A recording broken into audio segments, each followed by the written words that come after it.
예, 안녕하세요. 이변호에 있다 이동현 변호사입니다. 예, 오늘은 대마초 구매 미수 혐의를 받은 클라이언트가 결국 기소유예를 받은 사례에 대해서 좀 설명드리겠습니다. 저 같은 경우는 대한변협에 형사 전문 변호사로 등록되어 있고 형사사건 중에서 마약사건, 성범죄사건, 교통 관련해가지고 사건을 주로 다루고 있습니다. 특히 마약 관련해가지고는 여러 기관이나 기구의 자문이나 고문 역할을 하고 있고 굉장히 많은 마약사건 진행해서 좋은 결과 도출했고 현재에도 굉장히 많은 마약사건 진행하고 있습니다. 마약사건 같은 경우는 최근에 굉장히 엄중하게 대응하고 있고 기소유예가 나오는 경우도 초범이라도 많지 않습니다. 그러나 제가 진행해서 초범인 경우 기소유예 받는 경우도 굉장히 많고 제일 안타까운 거는 형사 전문 변호사라고 해서 마약 관련해가지고 다 아시는 건 아닙니다. 그래서 잘 모르시는 변호사님들이나 아니면 이제 1심에서 이제 잘 대응을 못해서 이제 구속됐다가 이제 항소심에 저한테 맡겨줘가지고 결국 집행유예로 풀려나거나 뭐 이런 경우가 많습니다. 그래서 마약 관련해가지고는 전문적인 변호사라고 보시면 됩니다. 그럼 오늘 사례 한번 보도록 하겠습니다. 불기소 이후 통지서 한번 보시면 교육이수 조건부 기소유예죠. 사건의 개요 한번 보도록 하겠습니다. A씨는 태국에서 대마를 접한 뒤 대마를 흡연하고 싶다는 생각을 하게 되었습니다. 이 A씨는 대마를 구매하는 방법을 찾게 되었고 결국 텔레그램을 통해 대마 판매자에게 연락을 하였습니다. 이후 A씨는 대마 판매자가 말하는 대로 비트코인으로 대마 매매 대금을 입금하였습니다. A씨는 대마 판매자가 말한 장소로 대마를 찾으러 가려고 하였으나 갑자기 처벌받는 것이 좀 두려워가지고 찾으러 가지 않았습니다. 그로부터 몇 달 뒤 A씨는 수사기관으로부터 대마 매수 혐의로 조사를 받으러 나오라는 연락을 받게 되었습니다. 이게 여러분들이 비트코인으로 이체를 하면 적발되지 않을 것이라고 생각하는데 이 비트코인으로 바꿔주는 대행업체가 있습니다. 그 대행업체가 털리면 그 대행업체로 보통 돈을 이체하기 때문에 그럼 다 털리게 됩니다. 이 사건도 그렇게 문제가 됐던 사안입니다. A씨 위기 한번 보도록 하겠습니다.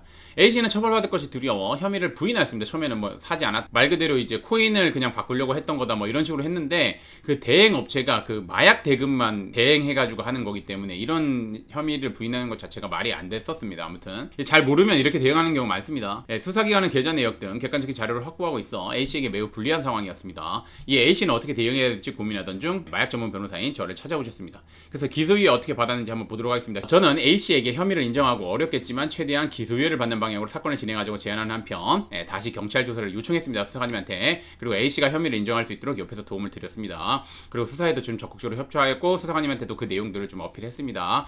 그 다음에 조사를 마친 뒤 저는 반성문 탄원서, 마약퇴치운동본부 프로그램 내역서, 정신과 진료 내역서 등 여러 객관적인 자료를 바탕으로 반성하고 있다는 점, 그 다음에 초범이라는 점, 그 다음에 대마를 구매하려다가 미수에 그쳤다는 점, 그 다음에 소변검사에서 음성이 나왔다는 점, 그러니까 이제 본사안 근처에는 대마를 흡연하거나 그런 적이 없다는 점, 그리고 A씨는 알고 있는 범위 내에서 수사에 적극적으로 임하였다는 점 등을 적극적으로 어필하면서 이번에 한해 마지막으로 기소유예 처분을 내려달라는 내용의 변호인 의견서를 제출하였습니다. 결국 이러한 주장을 받아들여가지고 검사는 A씨에게 기소유예 처분을 내렸습니다. 최근 마약 범죄에 대해서 엄중 대응을 하고 있는 만큼 미수 혐의만 받아도 기소하고 있을 뿐만 아니라 사안에 따라서는 엄중한 징역형이 선고되는 경우도 있습니다. 실제. 그래서 본 사안 같은 경우는 초기부터 잘 대응하고 준비하여 결국 기소유예로 잘 마무리한 사안입니다. 마약 전과가 안 생겼죠. 그래서 제가 사안을 정리하면서 좀 말씀드리면 이렇게 마약 사건 본인이 판단했을 때 아무리 가벼운 사안이라 하더라도 최근 분위기 좋지 않습니다. 그래서 기소돼가지고 오는 경우도 생각보다 많습니다. 비슷한 사안에 대해서도. 그래서 초기 대응 굉장히 중요하다는 거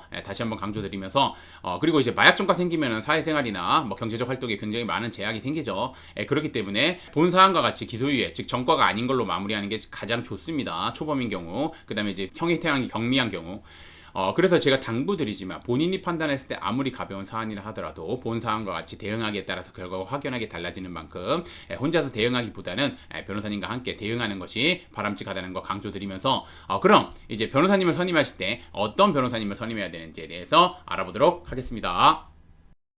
뭐 항상 말씀드리는 거지만 대한변협의 형사 전문 변호사님으로 등록되어 있는 변호사님이신지 꼭 확인하시고, 두 번째로는 마약 사건을 많이 다뤄보신 변호사님이신지, 그리고 이제 그 진행했던 사건들 중에서 많은 좋은 결과를 도출해낸 변호사님이신지를 꼭 확인하셔야 됩니다. 그리고 마지막으로는 그 마약 사건을 진행하시는 변호사님이랑 뭐 전화 상담이든 아니면 대면 상담이든 상담을 통해서 그 변호사님이 믿을 수 있는지, 왜냐면 솔직히 말씀드리면 얘기를 하다 보면 이 사람이 믿을 수 있는 사람인지 없는 사람인지 나옵니다. 그렇기 때문에 전화 상담이든 대면 상담이든 상담을 통해서 변호사님과 이 사건과 관련해 가지고 얘기를 하면서 이분이 믿을 수 있는지 없는지 확인하셔야 되고, 그 다음에 믿을 수 있는지 없는지를 가르는 척도를 뭐 제가 간략하게 몇 개만 말씀드리면, 우선 첫 번째, 사건에 대해서 어떤 결과를 받아주겠다, 즉 무죄를 받아주겠다, 무혐의를 받아주겠다, 기소유예를 받아주겠다, 집행유예를 받아주겠다, 확답을 하시는 변호사님은 절대 수임하시면 안 됩니다. 이거 왜 제가 말씀드리냐면, 확답을 하신다는 거는 뭐냐면, 솔직히 말씀드리면 저도 변호사 생활이 굉장히 오래됐는데 변호사 생활을 하면서 느끼는 거지만, 이거는 이제 뭐 판단하는 주체에 따라서 동일한 사안에 대해서 다른 결과가 나옵니다. 그렇기 때문에 여러분들 아시듯이 1심에서 무죄가 2심에서 유죄가 될 수도 있고, 1심에서 유죄가 2심에서 무죄가 될 수도 있는 부분입니다. 그리고 1심에서 1년이 2심에서 2년이 될 수도 있고, 1심에서 2년이 2심에서 1년이 될 수도 있고, 집행유예가 될 수도 있는 부분입니다. 그건 왜 그러냐면, 물론 이제 여러 양형자료, 객관식 자료를 가지고 판단을 하지만 판사님마다 하나의 자료를 가지고 보는 관점이 다 다르기 때문입니다. 이거는 왜냐면 인간이기 때문에 그렇습니다. 그렇기 때문에 어떤 결과에 대해서, 이거는 뭐 솔직히 말하면 판사님의 성향, 판사님의 주관적인 그런 것도 반영되는 거기 때문에, 결과를 확답하면서 엄청난 수임료를 요구하거나 아니면 수임하려고 결과를 확답하시는 분들이 많은데, 그런 변호사님은 저는 수임하지 말라고 말씀드립니다. 다만 저는 사안을 우선은 정확하게 파악한 다음에 최대한 어떻게 받아보는 방향으로 가자. 그리고 제가 약속드릴 수 있는 건 이 사건에 대해서 최선을 다하겠다. 그거는 제가 약속드립니다. 제가 약속을 드리고 실제 그렇게 진행합니다. 그렇기 때문에 저 같은 경우는 클라이언트 분들이 사건을 하나 맡기신 다음에 추후에 뭐 다른 문제가 되거나 그런 거 있으면 저한테 그냥 맡겨주십니다. 아무튼 그거 꼭 확인하셔야 되고, 두 번째로 확인해야 되는 건, 상담하시는 변호사님이랑 사건 진행하시는 변호사님이랑 동일한 변호사님이셔야 됩니다. 여러분들은 A라는 변호사를 보고 A라는 변호사와 함께 사건을 진행하는 것이라고 생각을 하고 상담을 했고, 그 다음에 이제 수임을 했는데, 막상 조사 당일날 나오는 변호사는 B 변호사가 나오는 경우가 있습니다. 재판 때도 마찬가지고, 그러면서 자신이 이 사건 담당 변호사라고 얘기하는 경우가 있습니다. 그런 경우 수임하시면 안 됩니다. 그래서 꼭 미리 확인하시고, 계약서에도 명확하게 상담하시는 변호사님이 사건을 진행한다는 거, 그리고 재판이랑 뭐 경찰 조사에 직접 참여하신다는 거, 이런 거 명시할 필요가 있습니다. 왜냐면 이렇게 안 하시는 변호사님이 대부분이라고 보시면 됩니다. 나중에 이제 상담하시는 변호사님은 마약 전문 변호사님이라고 생각해서 갔는데, 조사 참여나 아니면 재판 때 나온 변호사님은 전혀 다른 변호사님, 즉 이제 초임 변호사님이 오시는 경우가 많습니다.